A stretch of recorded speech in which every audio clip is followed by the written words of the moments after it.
5:05 on your Tuesday afternoon, and we are now joined by James Tippins. Hi there. How are you? I'm good, thank you. It's good to see you. Thank you for coming in. It's a pleasure. You had a good New Year so far? Yeah, it's been really good, yeah. Lots of stuff going on.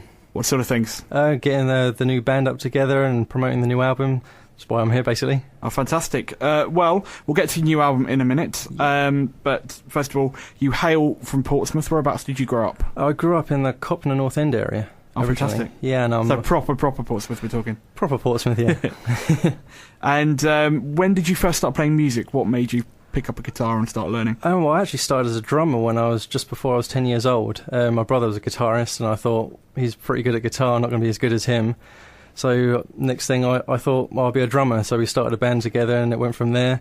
And then when I got about 13, 14, I decided to write some of my own songs and needed to move on from the drums. So I picked up a guitar and I went from there, really. And what kind of drums did you look up to when you first started? Drummers, Lars from Metallica was the main one. That's pretty heavy for a 10-year-old. Yep, it was all the stuff that my brother was listening to. That Sure. I wanted to be what my brother was doing, so... And when you moved over to guitar, who kind of influenced that? What made you decide to start writing your own music? It was kind of bands like Pearl Jam to begin with, and it moved into Lifehouse and Daughtry and U2 and Boyce Avenue, but bands like that, really. And of course that opens you up to any number of bad drummer jokes as well. Yeah, but I've moved away from that a little bit now. Have you got any bad drummer jokes? Not off the top of my head. Like I said, I'll try to move my way. No, fair enough, I don't blame you. It's blanked from my past. And since then you've kind of had quite a rise. How have your influences changed over the years? I guess I've kind of just tried to take small influences and twist it to make it more of my own sound, as opposed to I want to sound like these guys now. I've just thought, this is the style that I've grown up with and I love, but I need my own sound, so I've kind of just progressed with it, I guess. And doing that, you've kind of done pretty well, because you've got quite a big following in the USA now, haven't you? Yeah, it's been building over the past couple of years through things like Facebook and YouTube, and Reverb Nation has been going well. And people are responding quite well over there. Why do you think America in particular have taken you so well? I think partly because the kind of bands that I'm heavily influenced by are like the bands that are bigger over there as well. And I think they also just like the whole British thing as well as part of it. And you had a big tour over there back in May. How was that? Yeah, I did 2 weeks over in America. I did a week in New York and then a week in South Carolina, and that was just amazing, something completely different. How was it different? What's kind of touring over there like compared to touring over here? It was more the response and how people really respected what each individual artist was doing, really. They just really understood that it was a person's passion. It wasn't just, someone's playing music in the back. Yeah. It was, they really listened and they just let it sink in, and then they really responded afterwards, and everyone was really interested in it. So if you're kind of like the support act for somebody over there, are they more polite than you would get over here? I guess that's kind of an individual thing. There's always going to be people that are a little bit, they just want to do their thing and keep out of the way. But I think over there, it was just, everyone was just willing to listen to something completely different and not be taken in by fads and things like that. It seems to be more the case over here. It's what's now, what's happening right now is what gets pushed to the front. Yeah. Where over there, they'll listen to a vast variety of things. So it's better for nurturing your talent over there, would you say? I would say so, yeah. And just getting out there and getting completely different views of what you're doing. And you're going back again later this year, aren't you? That's the plan, yeah. Hopefully with a full band lineup this time, not just acoustic. So have you got anything kind of big planned? Are you hoping to go to somewhere like South by Southwest? Well, the kind of the dream plan would be to do the Route 66 from coast to coast playing gigs, but that will cost a lot of money, I think. Yeah, it's a nice thing to kind of aim towards, anyway. There's always like the dream kind of tour, but probably go back to New York at some point. There's been people in Chicago and LA saying do gigs in these kind of venues, so we'll just see how it pans out, really. But in the meantime, before that, you've got Ghosts And The Getaway. Yeah, that's your new album. Yeah. What's new with that? How have you developed from album number 1 to album number 2? This is more of a full band kind of sound, where before I had a very strong singer-songwriter acoustic kind of feel to it. This is more a live rock band style, still keeping with my sound, but it has more of that full band kind of sound, not just a singer-songwriter. So would you say that it's kind of your sound, but a little bit more ambitious? Yeah, it's more where it's been in my head all these years, and I haven't quite got it onto the tape before in the studio, where now it's getting it where it's been in my head for so long. And sounding a little bit more confident as well? Yeah, it's just, I guess, just playing in different places, getting different feedback. I've got a better understanding of what I want and how to do it. Okay, fantastic. Now we're going to play a track now. She's Out of My League. What can you tell me about that? This is kind of semi-autobiographical.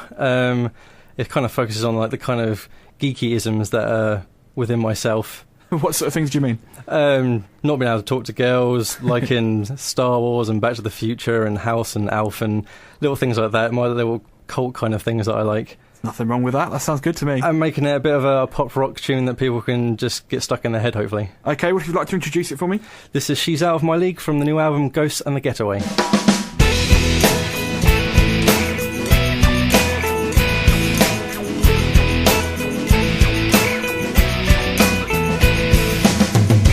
I see her standing there by the bar.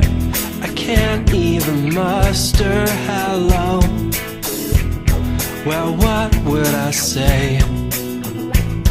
Like, hey, I'm that guy with no job and no cash or car and no hope in hell.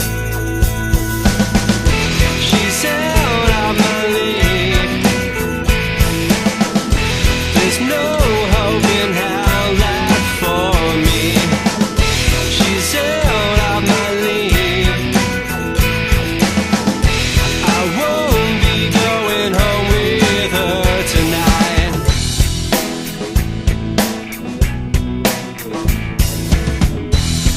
I'm sat alone on my bed, thinking of all the words I should have said. Like, baby, I'm your Superman, not just a silent geek in the crowd. So what if I watch Star Wars with Alf? Or sit eating pizza to reruns of House, daydreaming I'm the Superman instead of Nacho Libre without a tan. She's out of my league. There's no hope in hell left for me now. She's out of my league. I won't be going home with her tonight. Or her, or her, or her, or her, or her, or her, or her, or her. I guess I'm just a yellow belly McFly. Nobody thinks I'm pretty fly for a white guy. If only I could convince her she doesn't really want Johnny Depp or Jared Butler.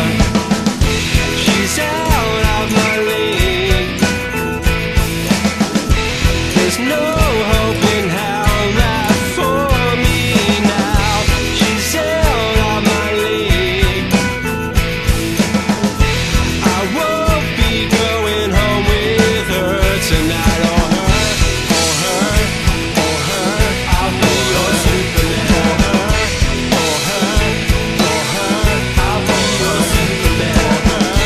Or her, or her, I'll be your Superman.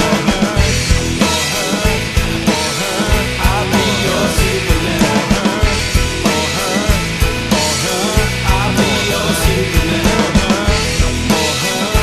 or her, I'll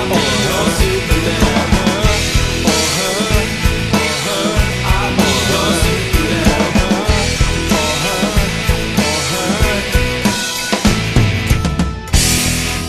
That was She's Out of My League by James Tippins. James is still with us. Hi there. Hi, how are you? I'm good. Good. Good to hear that. Yeah, it was good. Hopefully everyone else enjoyed it. Yeah, hopefully. It sounds great. It's a really great sound you've got. I really like it. Yeah, it's got that pop rock sound, a bit of Weezer meets Busted kind of thing.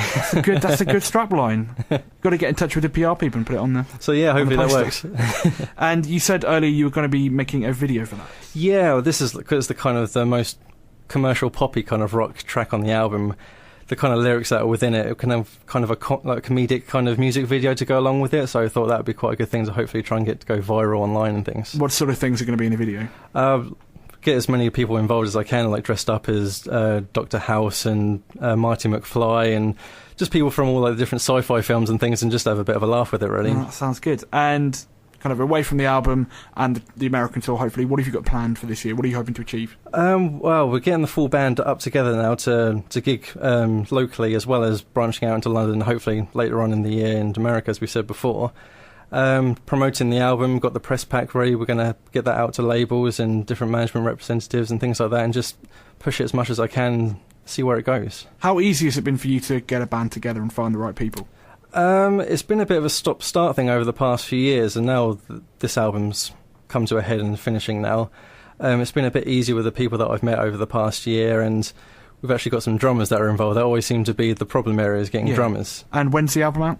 The album will be out within the next 2 months. That will be updated on the Facebook page. Okay, fantastic. Well, when you've finished going to America and being an enormous star, please come back and let us know how it went. I will do, of course, yeah. Where can people find out more about you, James? I'm on Facebook. That's Facebook.com/James Tippins Music, and all the links to YouTube and Twitter and Reverb Nation will all be on there as well. Fantastic. James, thank you so much for coming in. Thank you for having me. We'll have your traffic and travel on the way next.